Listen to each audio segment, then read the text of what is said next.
In the wake of the criticism by the Labour Party presidential candidate Peter Obi of the telephone call placed by the United States Secretary of State Anthony Blinken to Nigeria's president-elect Bola Ahmed Tinubu over his election victory, the Minister of State for Labour and Employment, Festus Keyamo, over the weekend berated Peter Obi, stating that his tantrums are pointless because the United States is aware that he lost the election fair and square.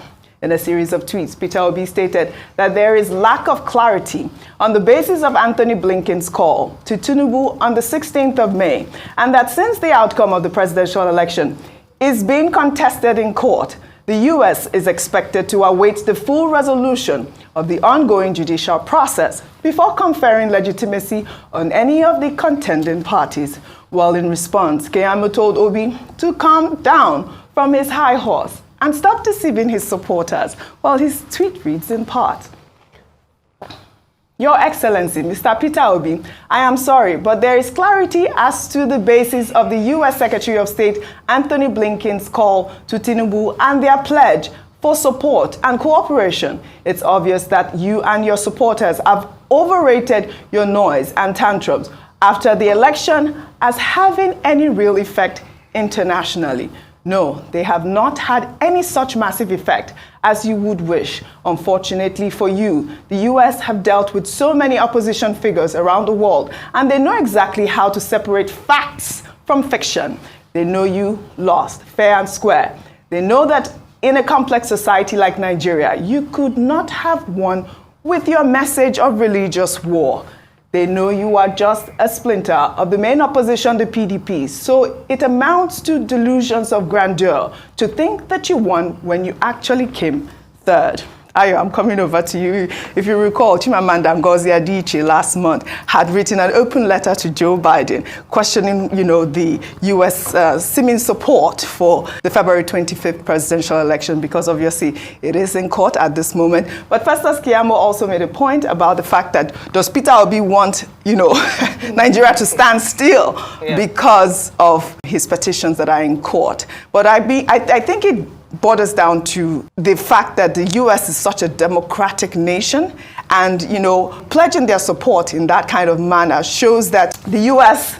should be not seen as partisan in that way. That's what people are saying. I don't agree with that fact, but I also know that the U.S. is all about selfish interests, and they would pledge their support in any way they deem fit. Yes. Okay, so it's only a few days to inauguration, and I believe that the United States of America, with interest in Africa, particularly Nigeria, would congratulate the president-elect of the Federal Republic of Nigeria, whoever sits on the seat. They didn't elect him. According to what is ongoing, Nigerians selected or elected their leader, during the elections, and so the person that was being congratulated is the office of the president-elect. We have to get that right. Whoever emerged as winner would have been called by the United States of America. I think it's important to mention that. And he also, going back to Festus Keyamo's tweet, even though one part of it where he said he lost election fair and square, that's for the courts to determine, because it is being challenged in court, and he cannot make statements like that until at least the court is able to rule on that. But he said that he reminded Mr. Peter Obi that during his own election and other parties had gone to court, people congratulated him and he didn't reject the congratulations until the court states otherwise.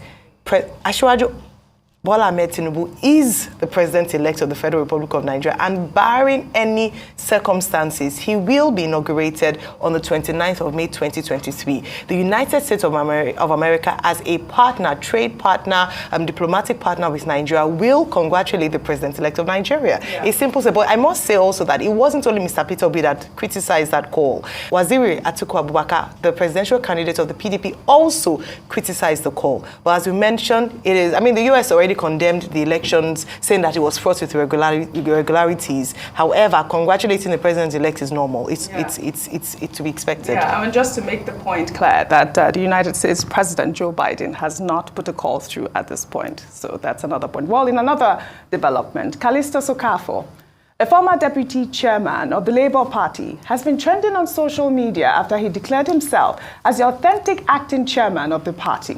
In a viral video over the weekend, Callisto said that the constitution of the Labour Party still recognizes him as a substantive deputy chairman of the party and that he has approached the Supreme Court to declare him as such. He also urged Julius Abure and Lamidi Apapa to stop parading themselves as leaders of the party and described them as fake. I, as the authentic national chairman of Labour Party, being the man who is former deputy national chairman and now acting national chairman, the only authentic, every other one is fake. Abure is fake. Lamidu Apapa is fake. Because Lamidu cannot emerge in illegality. Lamidu emergence would have been better if there was no consent judgment, if there was no Callisto Sokafo existing. Lamidu will emerge. But as long as Callisto Sokafo exists, as long as the consent judgment exists, Abure is illegal. Abure is not a chairman. Lamidu is illegal. Lamidu does not exist. The only existing national chairman, acting national chairman, is Callisto Sokafo. Well, in the meantime, Callistus was on our nightly program Newsnight, where he accused a former Director General of the Labour Party, OjyOkpe, of threatening his life. Some people keep on asking, why do I emerge now? I read a lot of reactions from Twitter. Why is it that he is emerging now? Why is it that he's arising now to claim leadership? No, I'm a very peaceful man. I'm a court, like you said. Obi is my brother, my senior brother, my leader. And he knows that his brother from Anambra State is in this party. And he knows that it's a problem. Tell me, why didn't Obi at least say, if he's a Sinabure, even if they say I'm a stupid man, I am this and that, as his brother, he would have said, let me see this man and hear from him. The only time Peter Obi reached out to me was the time he said OjyOkpe. OjyOkpe came to me with one other man from Newi. OjyOkpe told me that, listen, that they have hired so many lawyers, retired judges, they have hired so many, they put 1.something billion against me. That they can do anything. My colleague, the National Vice Chairman South asked him, are you saying anything? He said anything. Even by killing, he said anything.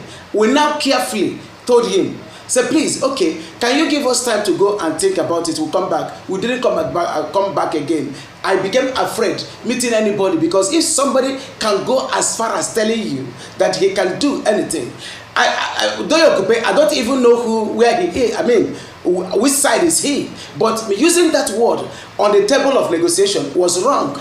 Rufai, please, over to you. I've made a lot of comments on this story. So what is happening to Labour Party is what happens as a result of success. All these people all of a sudden love Labour Party now so much. They want to be leader because Labour Party got over 6 million votes in the election. Pure and simple.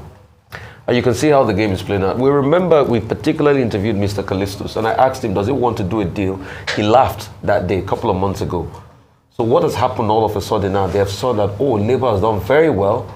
After the Lamidi Apapa debacle, he too is coming up. What do they keep saying? Recognition. And I think the Labour Party should watch it.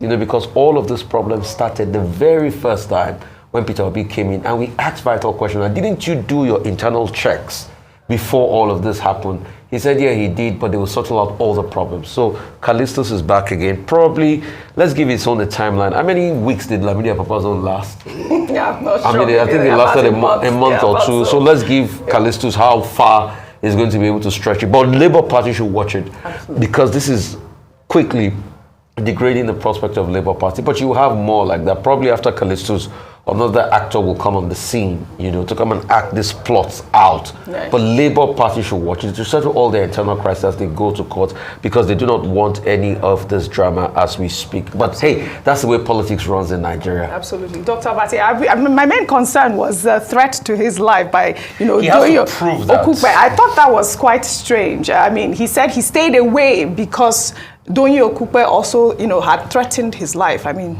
what do you make of that? Well, if he's alleging threat to his life, what he needs to do is to take, you know, the appropriate steps to report to the police or whatever. And he should know that that's a very serious allegation. Yeah. Should it become a serious matter? In fact, Dr. Okupe himself can sue him, yes, you know, for, you know, maligning him publicly and all of that. But, that's at their level. I think it's most unfortunate that the Labour Party cannot manage success. In the last election, the Labour Party, became the rallying point for many people, young and old, and succeeded in, winning massively in the East, getting up to 40 seats in the National Assembly, and the party came to the notice of more Nigerians. One will expect that apart from the petition in court, that the objective will be to grow that party into a stronger force than we have seen. Instead, we've had from 3 different chairmen of the party within a space of 1 week. Julius Abure says he's chairman. He's no longer suspended. Lamidi Akpakpa says he's acting chairman. Callistus Okafor also is laying claim to the same position. What then is the difference in terms of foundational ideology between the Labour Party and the other political parties that many Nigerians complain about? After all, some people saw Labour Party as an alternative. But what you are seeing, the ugliness that we're confronted with, is that it's not really an alternative, because the same political culture that we've been witnessing is what we're seeing in the Labour Party. Absolutely. I wish we had more time on what's trending today. Well, that's all I have, I guess. Thank you very much for your